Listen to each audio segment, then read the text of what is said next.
when the first light of dawn crept over the small town of Merrow Creek, Montana. In the year 1940, the streets were empty, and the cold wind rustled through the dry leaves that had collected along the sidewalks. Wooden houses with peeling paint stood silently, their windows reflecting the faint orange glow of the rising sun. Smoke from a few chimneys wavered in the early morning air, hinting that a handful of families were already awake, beginning their daily routines. Yet, an unusual quiet hung over the town, a silence that felt heavier than the absence of voices. On the main street, the bakery sign, Riverside Bread, swayed gently with the wind. Its owner, Mr. Harold Jensen, a stocky man in his 50s with a permanent streak of flour on his apron, unlocked the door as the first rays of sunlight hit the dusty window panes. He pushed the door open with a groan, the bell above tinkling softly. Inside, the aroma of freshly baked bread had yet to fill the air, but the ovens were preheating. Harold rubbed his hands together, feeling the chill from the wooden floors that had not yet been warmed by the day's activity. At the same time, across the street, Mrs. Evelyn Parker, an elderly woman with silver-streaked hair tied neatly into a bun, shuffled slowly into her kitchen. Her movements were methodical, almost ritualistic. She filled a kettle with water and placed it on the small stove, lighting the fire beneath it with a practiced flick of her match. Evelyn often started her day before the town seemed awake, a habit she had kept for decades. Today, though, she felt an odd emptiness, as if the air itself was holding its breath. Down the road, young Samuel Whitaker, a boy of 12 with a shock of unruly brown hair, was already out tending to the horses at his family's barn. The animals stirred and whinnied softly as he approached, brushing his hands over their coarse coats. Samuel had always loved the quiet of the early morning, the way the world seemed untouched and secret, just before the sun claimed it fully. But this morning, even the horses seemed restless, as if they sensed something unspoken in the wind as the town slowly stirred. Mr. Jensen placed loaves of bread onto the wooden racks, their golden crusts warm and inviting. He hummed a low tune, though it felt hollow in the heavy silence. He glanced out the window and noticed the streets were almost unnaturally still. There were no children running to school, no men heading to the train station for work, not even the faint clatter of horse hooves on the cobblestones. It was unusual, but he attributed it to the early hour. Meanwhile, Evelyn poured water into a small enamel teapot and set it on a plate. She had just begun slicing bread for breakfast when a sudden, sharp sound came from outside a door slamming somewhere far down the street. She froze, listening. The sound did not belong to any of her neighbors. It carried a hollow echo that seemed to stretch across the empty town. Her heart quickened, though she could not explain why Samuel, leading the horses to the pasture, noticed the same unusual quiet. There were no voices, no laughter from other children, no dogs barking. Only the wind carried movement through the trees, rustling the leaves and sending shivers across his arms. He slowed, listening, but the emptiness felt oppressive. It was unlike any morning he had known. Even the creek at the edge of town, usually alive with the sound of water tumbling over stones, was eerily still. By mid-morning, the sun had climbed higher, casting long shadows from the lampposts and fences. Harold, behind the counter at the bakery, noticed that not a single customer had arrived. He adjusted his cap, wiped his hands on his apron, and stepped outside, calling greetings to neighbors who did not appear. "Good morning, Mrs. Parker," he called toward Evelyn's house across the street. Silence. Only the rustling leaves replied. He began walking down the street, each step echoing on the wooden planks of the sidewalk. Doors to homes stood open, yet the interiors were deserted. Chairs were pulled out as if families had been interrupted mid-meal. Cups of tea sat cooling on tables, unclaimed. Harold's stomach twisted with unease. He tried the Parker house, knocking gently, calling the old woman's name. No answer. Samuel, now worried about the horses, ran back toward the barn. He expected to see other children, neighbors, someone passing by, but the town remained empty. The air was heavy with an unspoken tension, as if the town itself had paused. A sense of abandonment began creeping into his chest. Harold reached the general store, a small wooden building with a faded sign reading Whitaker and Sons. Inside, shelves were stocked, but not a single soul appeared.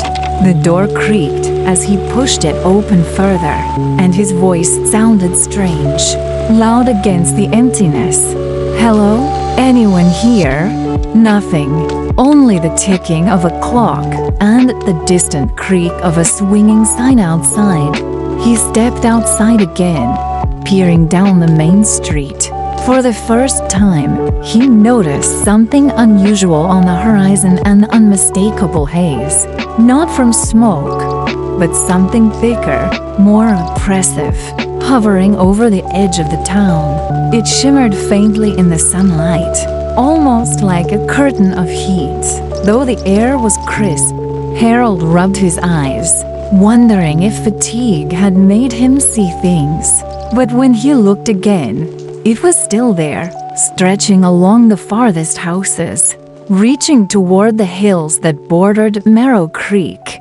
Evelyn, now unsettled, stepped out onto her porch. She held the railing tightly, looking down the street, trying to understand why the town felt so empty. The wind picked up, carrying a faint, metallic scent that made her nose wrinkle. She did not recognize it. Samuel arrived at the same moment, breathing hard from his run, and stopped when he saw her. "Mrs. Parker, have you seen anyone else?" he asked, his voice small. She shook her head slowly. "No, and I don't know why," she admitted, her voice trembling. Both of them looked down the street, at the familiar houses, the empty storefronts, the silent bakery, and felt a shiver run down their spines. By noon, the sun hung high, and the town remained deserted. Harold, Evelyn, and Samuel gathered at the center of Merrow Creek, standing near the old water fountain that had long since stopped flowing. None of them spoke at first. The absence of people was palpable, almost suffocating. Every sound they made: footsteps, the creak of the fountain's metalwork, the rustle of leaves echoed far too loudly in the strange, abandoned town. Harold finally broke the silence. "Something is wrong," he said, his voice steady but low. This isn't just the early morning. Where is everyone?" Samuel shook his head, looking toward the hills at the edge of town. "I don't know. They were here yesterday. I swear. My friends, my family." His voice trailed off. He swallowed hard, trying to keep panic from overtaking him. Evelyn joined them, gripping her shawl tightly. "I feel like we've been left behind," she whispered. Her words hung in the air, heavy and foreboding. The three of them exchanged uneasy glances, realizing that Merrow Creek, the town they had known all their lives, was no longer the safe, familiar place it had been. Something had changed. though they could not yet name it. Hours passed, and still, not a single neighbor emerged. The sun dipped lower, casting long shadows across the empty streets. Even the faint haze on the horizon seemed to move closer, almost imperceptibly. By late afternoon, the air had grown cooler, and an unnatural chill settled over the town. The three of them, Harold, Evelyn, and Samuel, stood at the center of the street, unsure what to do next. They felt trapped in a place that should have been alive with the ordinary hum of daily life, yet now felt like a snapshot frozen in time. As twilight approached, a strange sound echoed through the streets, a low, rhythmic humming, almost like a distant machine or chant. It seemed to emanate from every direction at once, impossible to pinpoint. The sound was faint at first, then grew louder, resonating through the buildings and into their chests. Samuel's eyes widened. "Do you hear that?" he asked, his voice trembling. Harold nodded slowly, his jaw tight. Yes, I don't know what it is, but it's coming from everywhere and nowhere." Evelyn shivered, her hands clasped tightly together. We should find shelter," she said, her voice shaking. "Something isn't right. Something very wrong."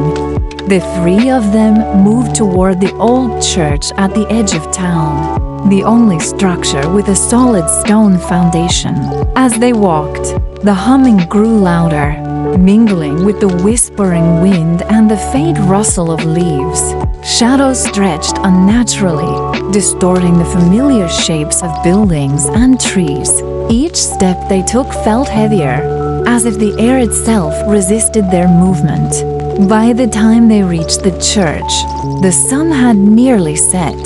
The stone walls were cold to the touch, and the door groaned as Harold pushed it open.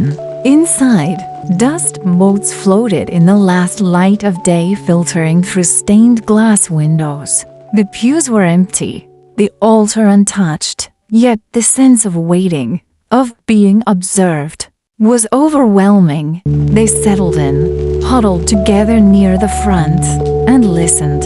Outside, the town was quiet once more, yet the humming continued, steady, inescapable.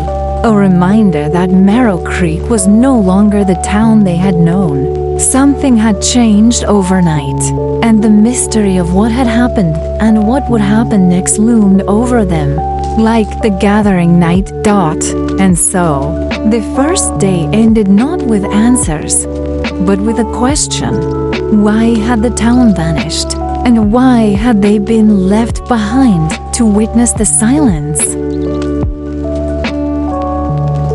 Night had settled over Merrow Creek, wrapping the small town in a cloak of darkness that seemed unnaturally thick.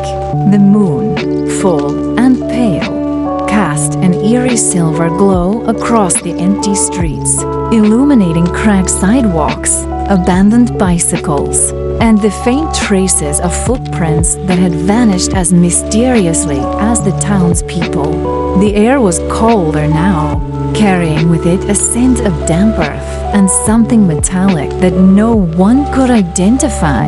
Inside the old church, Harold, Evelyn, and Samuel huddled together on the hard wooden pews. Shadows flickered against the walls from the small lantern Harold had managed to light.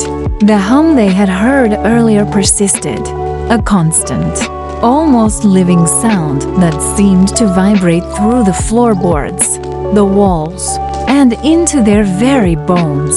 Samuel clutched his knees, his eyes wide with fear, while Evelyn whispered prayers under her breath.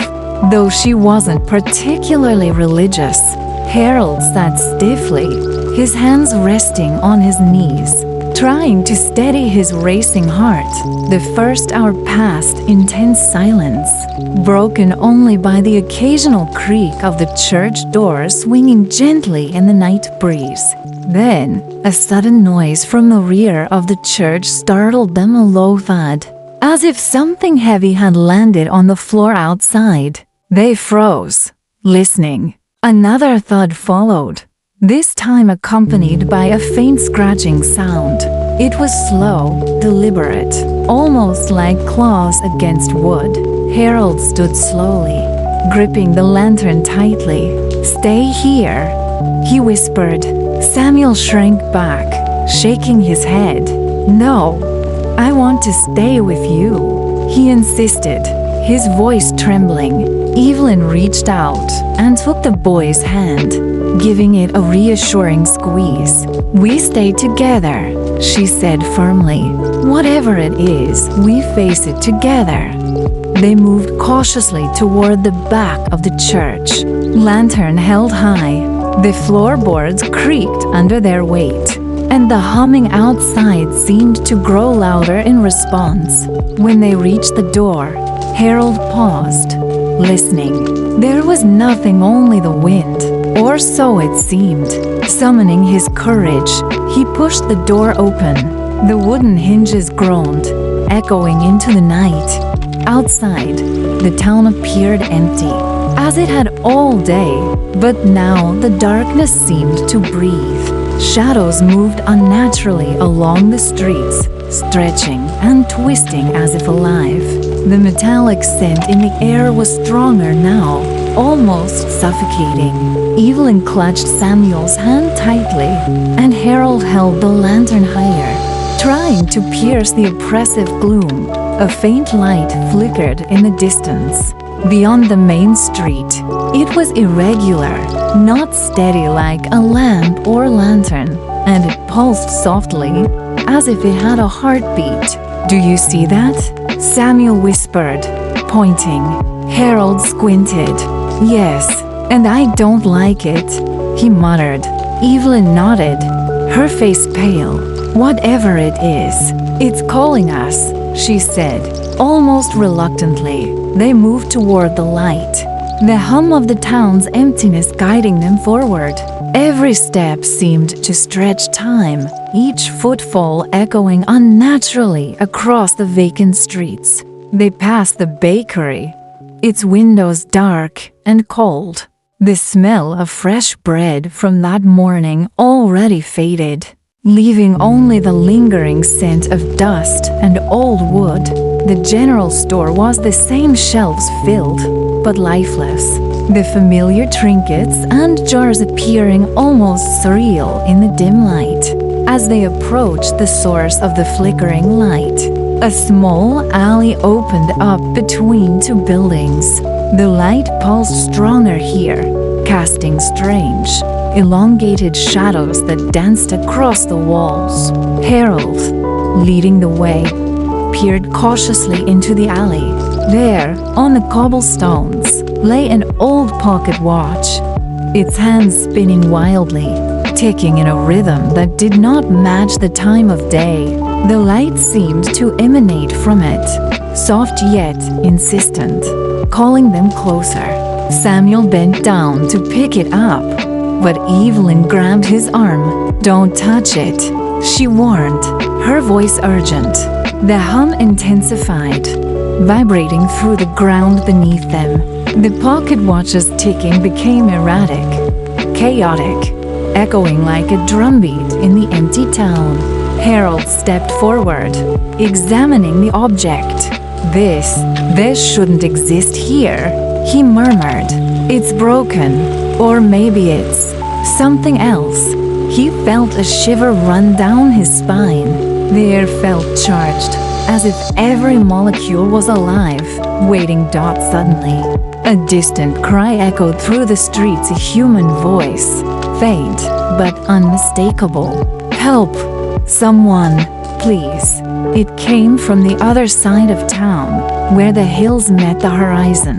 The cry was urgent, panicked, and it pierced through the silence like a knife. Samuel's face went pale.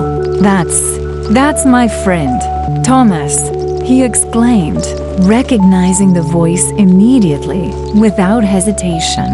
The three of them ran toward the sound, the alley giving way to the main street. The flickering light of the pocket watch seemed to follow them, bobbing in the shadows, guiding their steps. The hum of the town grew louder, more insistent, almost as if the town itself were alive and watching them move as they ran. The streets began to change subtly. Buildings that had seemed familiar earlier appeared distorted, angles wrong, windows misplaced. The horizon seemed to stretch further, hills rising unnaturally. The sky darker than it should have been for that hour of night. Samuel stumbled on a loose stone, catching himself just in time. The town, it's changing, he cried, panic rising in his voice. Evelyn grabbed his arm, steadying him. Stay with me. Don't let fear control you. The voice of Thomas called again, desperate, guiding them like a beacon through the surreal, shifting streets. Finally, they reached the outskirts of the town, where the faint glow of the unknown light intensified.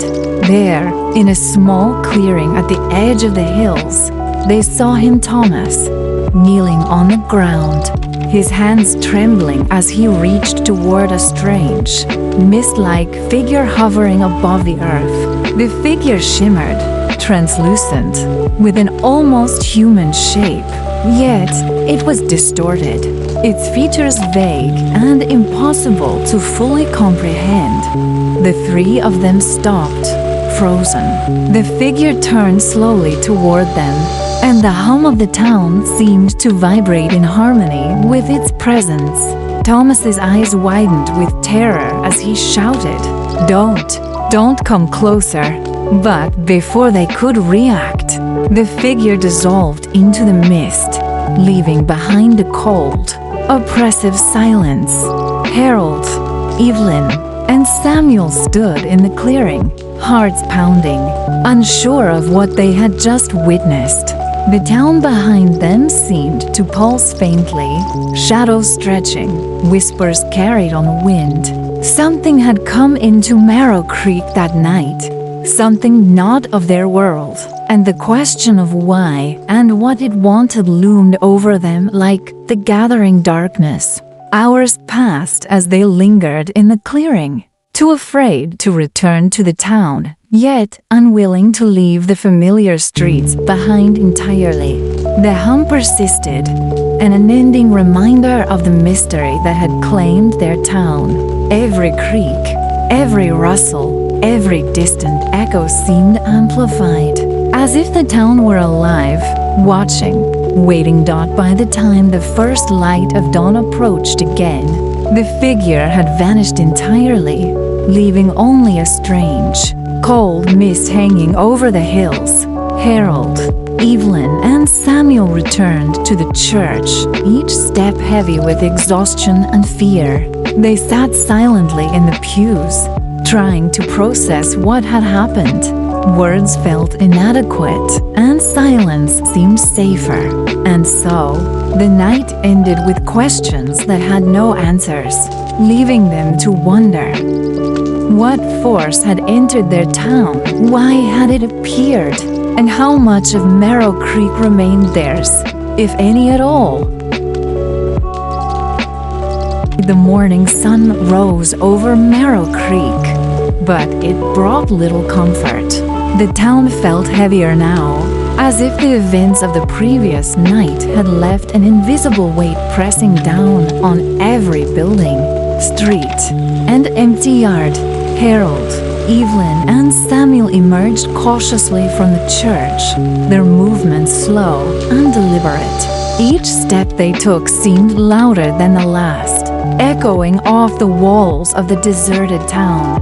The streets were no longer just empty, they were abandoned in a way that suggested the people had vanished suddenly, leaving lives frozen mid-action. A chair tipped over in the park. A milk pail lay on its side with its contents spilled and dried, and a rocking horse sat still on a porch, as if waiting for a child who would never return. Samuel shivered. It's like Like everyone disappeared in a blink. He whispered. Harold, usually steady and composed, found himself glancing around nervously. He stopped in front of the bakery, staring at the racks of bread. Yesterday, this smelled fresh, but now it's gone. Everything smells off, he said, his voice low, almost shaking. He sniffed the air, detecting again that metallic scent that had haunted them the previous night. Evelyn nodded grimly. Yes, it's like the air itself has changed. Something is wrong with this town. As they walked down the main street, they began to notice other oddities. Mail lay scattered across the sidewalks, letters half opened, as if someone had simply vanished mid-task. Clocks on buildings ticked erratically, some fast, some slow, some not at all. Even the town's fountain, which had long been dry, now leaked a faint trickle of water, black and viscous, reflecting the sunlight in strange, unsettling patterns. They reached the general store, its doors wide open. Inside, jars of preserves were lying neatly on the shelves, but some had cracked, and the contents had congealed strangely. Harold picked up a jar, examining it closely. This isn't normal. Nothing here is normal, he said, placing it back carefully. Samuel wandered to the back of the store, noticing a diary lying open on the counter. Flipping through the pages, he saw the last entry written the previous night. A frantic, nearly illegible scrawl that read, "Something is taking us. We can't stop it." Evelyn gasped. Someone knew it was coming, she said, her voice barely a whisper. Someone tried to warn us. She looked around the empty store, as if expecting the author to appear. But the silence answered her instead. By midday, they decided to search the outskirts of town for answers. They moved carefully, Samuel carrying a small lantern just in case the shadows grew thick again. As they neared the hills surrounding Merrow Creek, the metallic scent returned, stronger this time, almost choking. The humming from the previous night was faintly audible, resonating through the soil and rocks. Suddenly, Samuel froze. "Look," he whispered, pointing to the ground. There were footprints not their own, nor human in any conventional sense.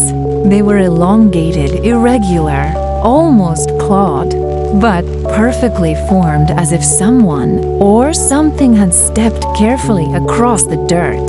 Harold knelt to examine them, feeling a shiver run down his spine. These aren't human footprints," he said quietly. "Nothing I've ever seen." Evelyn stepped closer to Samuel. "We need to find out what it is, or we'll never understand why this happened." Her voice carried resolve, but her hands shook. The three of them followed the footprints, which led toward a dense patch of forest at the edge of the hills. The trees were twisted and old, their branches intertwining in unnatural angles, forming a tunnel-like path. As they entered the forest, the light dimmed despite the bright sun above. Shadows moved in ways that didn't match the shapes of trees or rocks. The humming grew louder, almost like a chorus of voices singing in an indecipherable language. Samuel clutched Harold's arm. "Do you hear that?" he whispered. Harold nodded, tension tightening his jaw. "Yes, and it's coming from deeper in the woods. We have to be careful." They pressed on, guided by the footprints and the strange hum. The forest opened into a small clearing, and there, at the center, was a sight that made all three stop in their tracks. A shallow pit had formed in the earth, filled with a strange, silvery mist that seemed to swirl with a life of its own. The air around it shimmered as if reality itself were bending. The metallic scent was overpowering here, and the humming reached a crescendo that vibrated through their teeth. Samuel took a cautious step forward. It's like the town is alive, he said, his voice trembling, like it's breathing. Harold shook his head. No, not the town. Something in the town. Something that's taking people. He paused, squinting into the mist. And maybe it's been here a long time. Evelyn took a deep breath. Then we have to find a way to stop it, or at least understand it. Her voice was firm, though her eyes betrayed her fear. The mist shifted suddenly, forming shapes that resembled human silhouettes, but distorted, elongated, and hollow-eyed. The humming seemed to emanate from these forms, each one frozen in an impossible position, as if caught between movement and stillness. A voice echoed from the mist, faint but unmistakable. "Why are you here?" It was neither fully human nor entirely mechanical, a sound that reverberated in their skulls rather than their ears. Samuel backed away, terrified. "It knows we're here," he whispered. Harold stepped in front of him. "We didn't come here to provoke it," he said firmly. "We just want to know why. Why our town? Why our people?" His words were interrupted as the mist shifted violently, sending a chill across the clearing. The humanoid shapes began to sway, moving in ways that defied physics, yet never fully approaching. Evelyn held Samuel's hand tightly. "We have to find a pattern," she murmured. "If we understand what it wants, maybe we can save them." The three of them spent hours observing, noting the movements of the mist and the shapes within. As night fell again, the metallic scent thickened, and the humming became a low, constant pulse that seemed synchronized with their heartbeats. They realized, with growing dread, that the town itself was a part of whatever this force was, a living organism of stone, wood, air, and the missing souls of the townspeople. By the time they returned to the church, the reality of Merrow Creek had fully sunk in. It was no longer just an empty town, it was a vessel, a cage, and perhaps even a predator. Every building, street, and shadow was intertwined with the unknown presence that had claimed their friends and neighbors. Harold, Evelyn, and Samuel sat in silence, exhausted and shaken. The thought that the next night might bring even closer contact with the force filled them with fear. Yet, they knew one thing: they could not leave. They could not abandon Merrow Creek.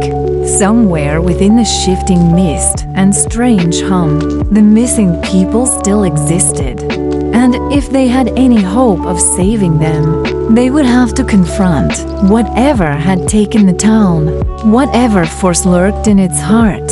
And so, as darkness fell once more, the trio prepared for the night ahead, knowing that each hour brought them closer to understanding or to being consumed themselves.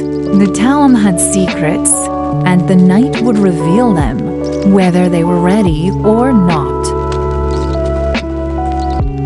Night fell like a heavy curtain over Merrow Creek, thicker and darker than any night the town had ever known. The moon struggled to cast its silver light through a dense, rolling mist that seemed to emanate from every building, every crack in the pavement, and every abandoned yard. The hum that had haunted them since the first evening now pulsed in their chests, in their ears, as though synchronized with their own heartbeats. Inside the church, Harold, Evelyn, and Samuel huddled together on the front pews. The lantern flickered weakly, casting shadows that seemed to twist and stretch unnaturally. Every creak, Every sigh of the old building made them startle. The silence outside was no longer merely empty, it was anticipatory, as if the town itself were holding its breath, waiting. Samuel, sitting cross-legged, whispered, I can't stop hearing it. The humming, it's inside me now. His eyes were wide, darting around as though the shadows themselves were moving toward him. Evelyn placed a hand gently on his shoulder. It's the town. It's trying to reach us. We need to stay calm, she said, though her voice trembled despite her words. Harold rose slowly, holding the lantern high. We can't just sit here. We need to understand it, figure out what it wants. He paused at the doorway, peering out into the mist-shrouded streets. The buildings outside were no longer familiar, their edges blurred, walls stretched, and windows reflected shapes that didn't belong. Faces, distorted and fleeting, vanishing when looked at directly. They stepped outside carefully, the cold night air biting at their skin. Every step echoed unnaturally through the empty streets. The hum grew louder, a vibrating thrum that seemed to vibrate through the ground itself. Their footsteps stirred shadows that twisted toward them, crawling along the walls, flickering across the cobblestones like smoke. A sudden, chilling wind swept through the town, carrying whispers that seemed half-formed, unintelligible, yet vaguely human. Harold strained to catch words in the dark, hearing fragments. Not safe. Leave, stay. Each whisper sent a shiver down their spines. Samuel clutched Evelyn's hand, eyes fixed on a shadowy figure at the far end of Main Street. The figure stood motionless, almost blending with the mist. As they approached cautiously, it flickered, expanding and contracting, revealing briefly the outlines of a person, but not quite human. Its eyes glowed faintly, reflecting the lantern's light, and it emitted a low, mournful sound that merged seamlessly with the humming of the town. Samuel gasped. It's one of them, he whispered. Harold shook his head. No, it's part of it, he said, realization dawning. They had been chasing. The force that had overtaken the town wasn't just a presence, it was the town itself, made alive by something beyond human comprehension. The missing townspeople were trapped within it, distorted, integrated into its essence, their voices twisted into the humming and whispers. Evelyn's face went pale. We can't let it take us, she said, her voice almost breaking. The figure moved closer, gliding without sound over the cobblestones.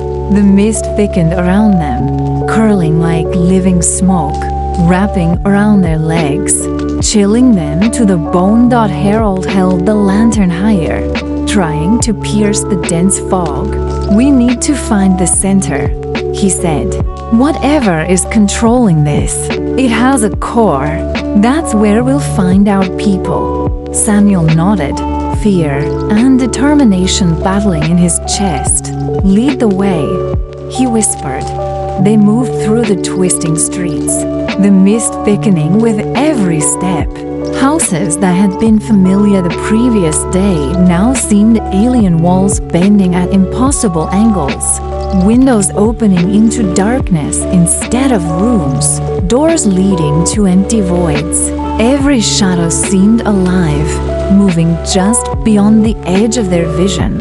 Suddenly, Evelyn stumbled, catching herself on a lamppost that wasn't supposed to be there. The town, it's shifting, she said breathlessly. It's changing as we move. Harold looked around, noticing streets that seemed longer, alleys that appeared where none had existed before. It's not static, he said. It's reacting to us. A sudden sound tore through the night, a collective cry, unearthly, blending the voices of every missing resident, calling in anguish and terror. Samuel covered his ears, screaming, "It hurts! It's too loud!" Evelyn grabbed him tightly. "It's them! It's their pain," she said softly, tears streaming down her cheeks. "They're trapped in it, inside the town." They pressed forward, following the trail of distorted whispers and the ever-present humming, until they reached the center of Marrow Creek, the town square. The fountain, now bubbling with thick, black liquid, seemed to pulse in rhythm with the hum, which had reached a deafening crescendo. Shapes swirled within the fountain, faces forming and dissolving, screaming silently. Harold stepped closer, peering into the black liquid. This is it. This is what controls everything." The lantern light flickered wildly, casting strange shadows across the square. The mist swirled around them, forming tendrils that seemed to reach for their faces, their hands, their hearts. Samuel felt one of the tendrils brush his arm, and a sudden vision struck him. Flashes of every missing person in the town, frozen mid-motion, their eyes wide with panic. He staggered back, gasping, We have to stop it," he whispered. Evelyn nodded, gripping both his and Harold's hands. "We have to find the way, or we'll be next." Harold took a deep breath. There has to be a weakness, a pattern. Every living thing has one, even this. Whatever this is. He scanned the fountain, the swirling shapes, the pulsing hum. Then he noticed one small stone at the base of the fountain glowed faintly, different from the others. It pulsed in rhythm with the hum, almost like a heartbeat. "That's it," Harold said, pointing. "If we disrupt that, maybe we can free the town, maybe even save the people trapped inside." Samuel and Evelyn exchanged a glance, fear and hope battling in their eyes. The mist surged suddenly, taller, denser, as if it had sensed their intent. Shadows twisted violently, screaming in distorted, unintelligible voices. Evelyn tightened her grip on the boy's hands. "We can do this," she whispered. "We have to." Samuel nodded, trembling, but a spark of determination flared in his eyes. Harold moved forward cautiously, lantern in one hand, the other reaching toward the glowing stone. The hum of Marrow Creek rose to a deafening pitch, vibrating through their bodies, their minds, their very souls. And then, just as Harold's fingers brushed the stone, the entire town seemed to shudder. The streets twisted violently, the mist boiled and roared, and the shapes in the fountain screamed in unison. The pulse of the stone quickened, faster, brighter, almost blinding, as if the town itself were fighting against them. Harold held his ground, determination etched on his face. Evelyn and Samuel flanked him, supporting him, bracing against the force that seemed intent on swallowing them whole. They were on the edge of the impossible, facing a living town, a force older than comprehension, and the fate of Marrow Creek itself rested on what they did next. The night had reached its climax, and the moment of confrontation had arrived. The hum, the shadows, the trapped voices all converged on the fountain. The stone pulsed brighter than ever, and Harold's hand hovered over it, ready to act, knowing that this single moment could either free the town or consume them all. Harold's hand hovered over the glowing stone at the base of the fountain. The pulsing light synchronized with the deafening hum that vibrated through the very air around them. Evelyn and Samuel stood close, gripping his arms tightly, their faces pale, but determined. Outside, Marrow Creek had become unrecognizable, a surreal landscape of shifting streets, bending buildings, and shadows that twisted as though alive. The town itself seemed to breathe, to resist. And yet they knew this was the only chance to undo what had been done. Samuel's voice trembled. Do we just touch it?" he asked. Harold took a deep breath, his knuckles white as he clenched his free hand. "We do this together," he said.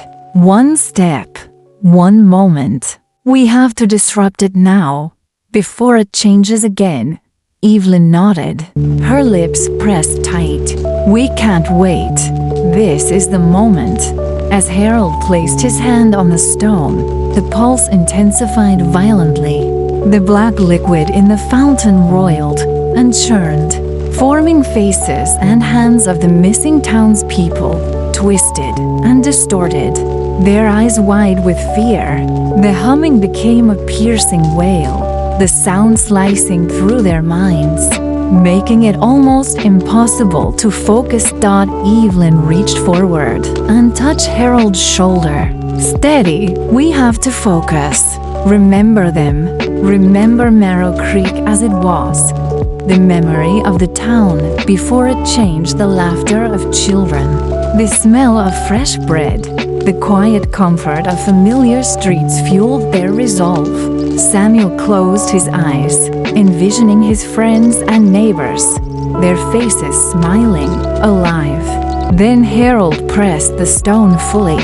A shockwave erupted from the fountain, sending waves of shimmering light through the town.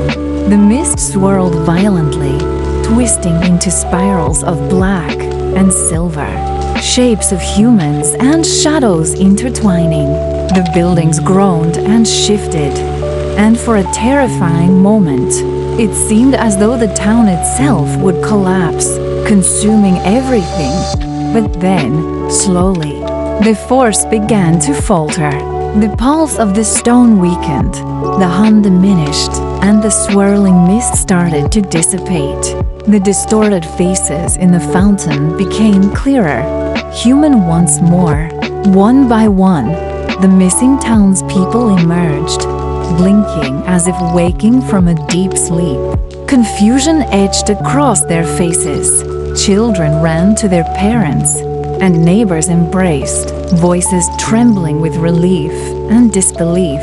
Harold, Evelyn, and Samuel stood back, exhausted, their hands still on the stone. The fountain's liquid returned to normal water, the blackness and silver haze gone.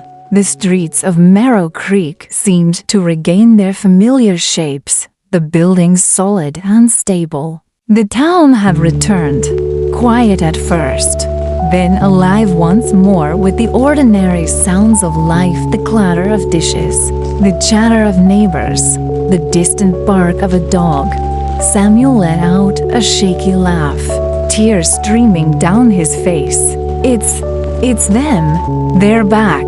Evelyn hugged him tightly, overwhelmed with relief. Harold exhaled, feeling the tension in his body release for the first time in hours. The town was still theirs, restored, though forever marked by the strange, living force they had encountered. As the first rays of morning light bathed Marrow Creek, the townspeople gathered around the fountain, staring at it in awe and gratitude. They whispered to one another, recounting the nightmarish experiences, the vanished hours, the mysterious force that had almost claimed them. Though they would never fully understand what had happened, one thing was certain: the courage and unity of three determined souls. Harold, Evelyn, and Samuel had saved the town. The hum was gone, replaced by the ordinary rhythm of life. The streets were filled with laughter and chatter again, and the smell of freshly baked bread drifted through the air. The town, though scarred by the memory of that night, felt alive, vibrant, and real once more. Harold, Evelyn and Samuel stood together by the fountain, watching the townspeople rejoin their lives. The stone beneath Harold's hand was now inert, a silent reminder of the night when Merrow Creek had nearly vanished forever. The sun rose higher, casting golden light over the small town, and for the first time in what felt like an eternity, the three of them felt a sense of peace. Evelyn whispered softly, "It's over." Finally, Samuel nodded, his eyes still wide with awe. Harold placed his hand on the boy's shoulder, smiling faintly. "It's over, for now, but we'll never forget what happened here." The town of Merrow Creek slowly returned to normal life, carrying with it the memory of a night when time seemed to stand still, when shadows moved, and when the very town itself had become something alive. Though the mystery of the force would never be fully explained, the courage, hope, and unity of those who faced it had restored balance. And in the quiet corners of the streets, beneath the whispering leaves and the gentle rustle of wind, one could almost hear a faint, distant hum, a reminder that Merrow Creek had survived, and that its story would live on in the hearts of those who endured the night that could have erased them all. The sun had just risen over Merrow Creek, casting a soft golden light across streets that had finally begun to feel familiar again. Yet, the town was not entirely the same. Though the buildings had regained their shape and the residents had returned, a subtle, almost imperceptible unease lingered in the air. Shadows moved slightly differently, corners of streets seemed longer, and the breeze carried faint whispers that were gone by the time anyone tried to follow them. Harold, Evelyn, and Samuel walked slowly through the streets, observing the townspeople as they returned to their routines. Children laughed and ran along sidewalks, neighbors exchanged greetings, and the bakers' ovens filled the air with the smell of fresh bread. Yet, the three friends couldn't shake the feeling that the town had changed in ways no one could explain. Samuel tugged at Harold's sleeve. "Do you think it's over?" he asked, voice small, eyes scanning the streets nervously. Harold paused, squinting down an alley that seemed longer than it had the day before. "I don't know," he admitted, his voice low. "The force, whatever it was, it's gone, but the town remembers it. I can feel it. Things are slightly different." Evelyn nodded, glancing at the fountain in the town square. Its water now shimmered normally, reflecting the sunlight. Yet, beneath its surface, there seemed to be a faint ripple, almost like a heartbeat. "The people are back," she said softly. "But something about this place, it won't ever be exactly the same." As they moved through the streets, Harold noticed small signs, odd irregularities that no one else seemed to notice. A window reflecting two shadows instead of one, a door slightly out of alignment, the faint metallic scent lingering in corners, as though the town itself carried the memory of what had happened. They stopped at the bakery, where Mr. Jensen greeted them warmly, smiling but clearly shaken. "I don't understand what happened," he said quietly. One moment, the town was normal. The next, it was like everyone disappeared. And then, just like that, we were back. His hands shook slightly as he wiped them on his apron. Harold exchanged a glance with Evelyn and Samuel. "You felt it too," he said. "The hum, the mist, the shapes. The town, it wasn't just empty. It was alive, and it's still alive, in some way." Evelyn placed a comforting hand on Harold's shoulder. "We survived it," she said firmly, though her eyes scanned the street nervously. "We faced it and made it through. That's what matters." Samuel, still wide-eyed, nodded. "Yeah, but I can still hear it sometimes. The hum, the whispers, like it's waiting." As they walked toward the edge of town, the hills and forest seemed normal again, yet they felt a strange tension in the air, subtle and unrelenting. Harold paused, looking back at Merrow Creek. It's changed us," he said quietly, "and maybe, in some way, it's changed the town too. We'll have to live with that." The three of them reached the old church, now quiet and still, and sat on the steps, watching the town awaken. The wind carried the faintest echoes of the previous night, the soft metallic scent, a subtle ripple of humming, barely perceptible, almost like a memory the town itself could not erase. Evelyn exhaled, brushing a strand of hair from her face. "Do you think it will ever come back?" she asked, her voice trembling slightly. Harold shook his head slowly. "I don't know, but if it does, we'll be ready. We know now that Merrow Creek isn't just a town. It's something more, something alive, something aware." Samuel looked at the fountain one last time. Its water calm in the morning sunlight, and we helped save it. "Maybe even then," he said softly. Evelyn smiled faintly, though her eyes remained wary. "Yes," she said, "we did, but we'll never forget." As they sat in the quiet morning, the town slowly returned to ordinary life. But beneath the ordinary, a subtle pulse remained, the heartbeat of a town that had once vanished overnight, a living memory etched into its streets, its buildings, and the hearts of those who had survived. And somewhere, deep within the shadows of the alleys, beneath the whispering trees, and under the calm surface of the fountain, the faintest hum lingered, a reminder that Merrow Creek had endured something extraordinary, something that might always wait just beyond the edge of understanding. Settled over Merrow Creek with a calm that felt both comforting and fragile. The golden light of the setting sun reflected off the familiar rooftops and streets, painting them in warm hues that seemed to promise safety and normalcy. Yet, Harold, Evelyn, and Samuel knew better. The town had changed.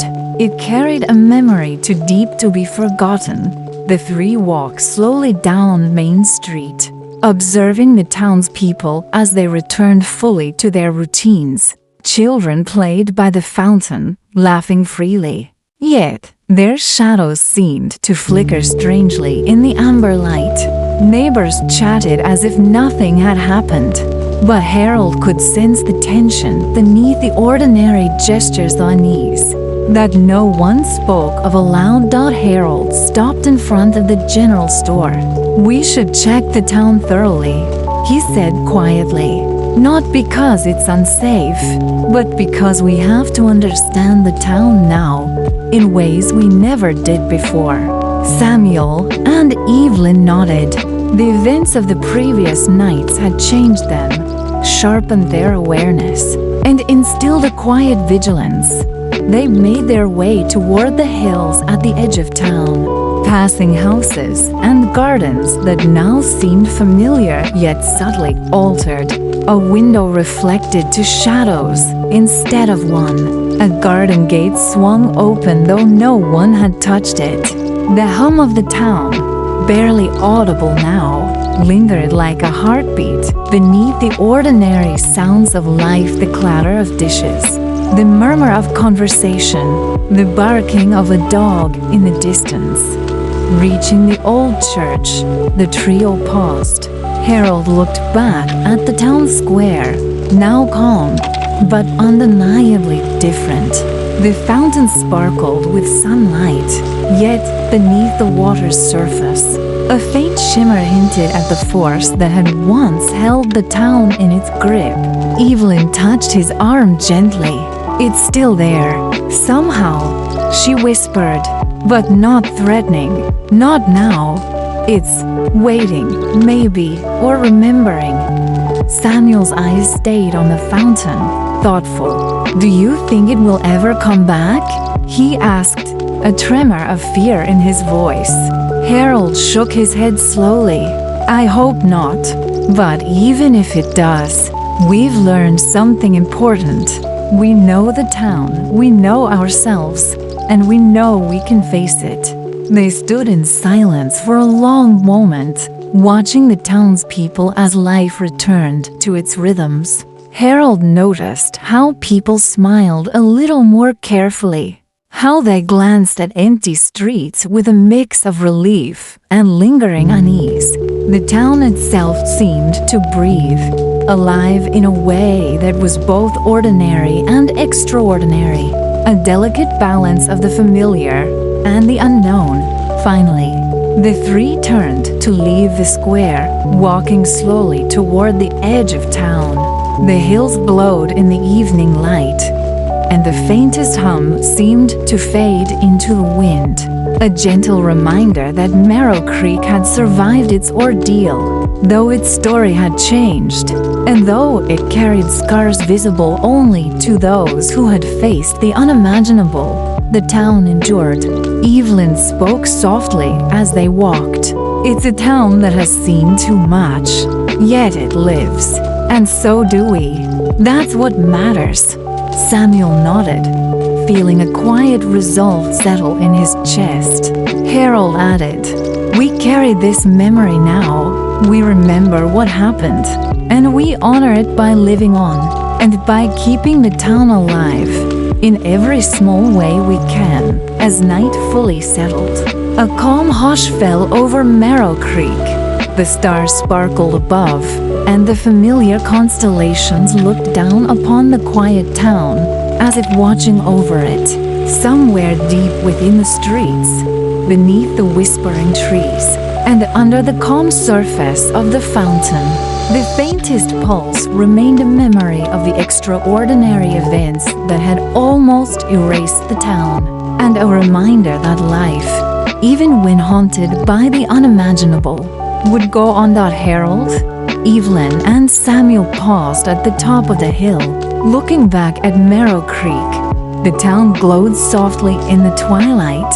They knew that the memory of the nights that had passed, the vanished streets, the metallic hum, the mist, and the strange shapes would never leave them.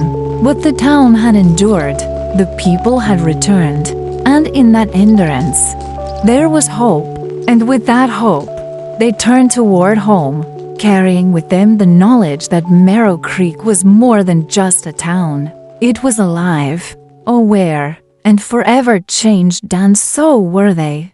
The night settled, peaceful yet alive with possibility, and Merrow Creek slept once more.